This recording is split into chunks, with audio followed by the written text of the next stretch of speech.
तो मित्रों, मैं आपकी दोस्त आपके लिए एक नई पौराणिक कथा लेकर हाजिर हूँ। आज हम इस वीडियो में जानेंगे सत्यवादी राजा हरिश्चंद्र की कहानी। सत्यवादी महाराज सूर्यवंश में त्रिशंकु बड़े प्रसिद्ध राजा हुए हैं। उनके पुत्र हुए महाराज हरिश्चंद्र। महाराज इतने प्रसिद्ध सत्यवादी और धर्मात्मा थे कि उनकी कीर्ति से देवताओं के राजा इंद्र को भी ढाह लगने लगी थी। इंद्र ने महर्षि विश्वामित्र को हरिश्चंद्र की परीक्षा लेने के लिए उकसाया।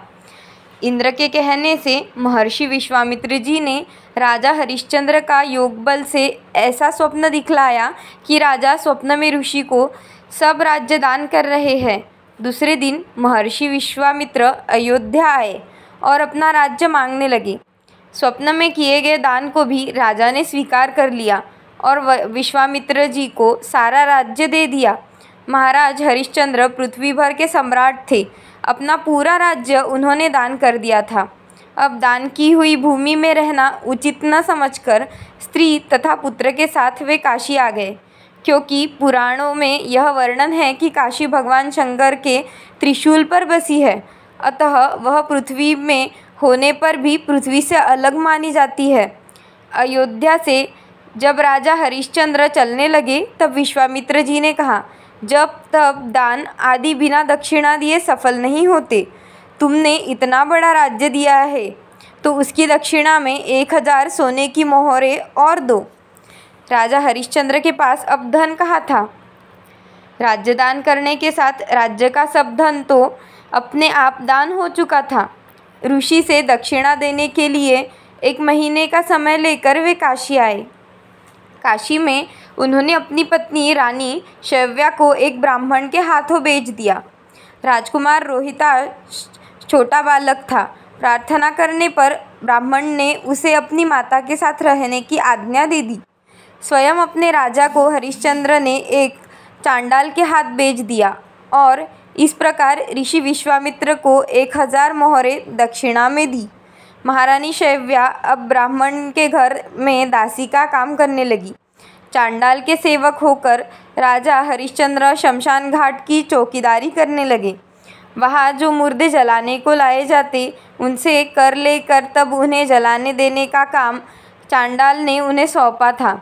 एक दिन राजकुमार रोहिताश्च ब्राह्मण की पूजा के लिए फूल चुन रहा था कि उसे सांप ने काट लिया। सांप का विष झटपट फैल गया और रोहिताश्च मरकर भूमि पर गिर पड़ा।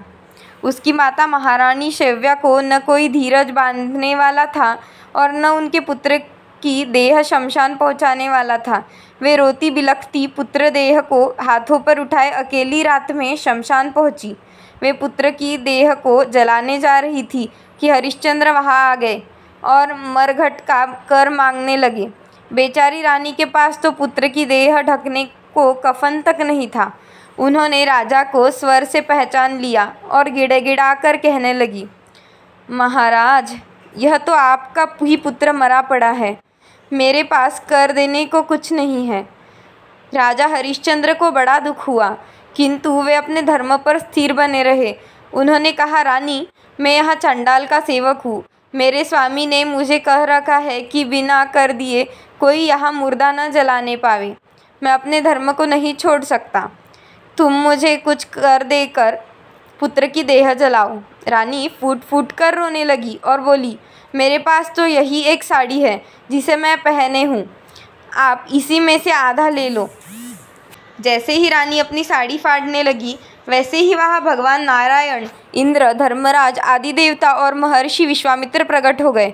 महर्षि विश्वामित्र ने बताया कि कुमार रोहित मरा नहीं है। यह सब तो ऋषि की योगमाया से दिखलाया था। राजा हरिश्चंद्र को खरीदने वाले चांडाल के रूप में साक्षात धर्मराज थे। सत्य साक्षात नारायण का स्वरूप है। सत्य के प्रभाव से राजा हरिश्चंद्र महारानी शैव्या के साथ भगवान के धाम को चले गए। महर्षि विश्वामित्र ने राजकुमार रोहित को अयोध्या का राजा बना दिया। सत्यवादी राजा हरिश्चंद्र के संबंध में यह दोहा प्रसिद्ध है, चंद्र टरै सूरज टरै जगत व्यवहार, पै दृढ़ धावत हरिश्चंद्र को, टरै न सत्य विचार। तो यही थी मित्रों आज की हमारी कहानी, यहीं पे अंत होती है। ऐसी ही नई नई पौराणिक कहानियों के लिए मेरे चैनल को लाइक, शेयर और सब्सक्राइब करना ना भूलें। धन्यवाद। मिलते हैं अगली माइथोलॉजिकल स्टोरीज़ में।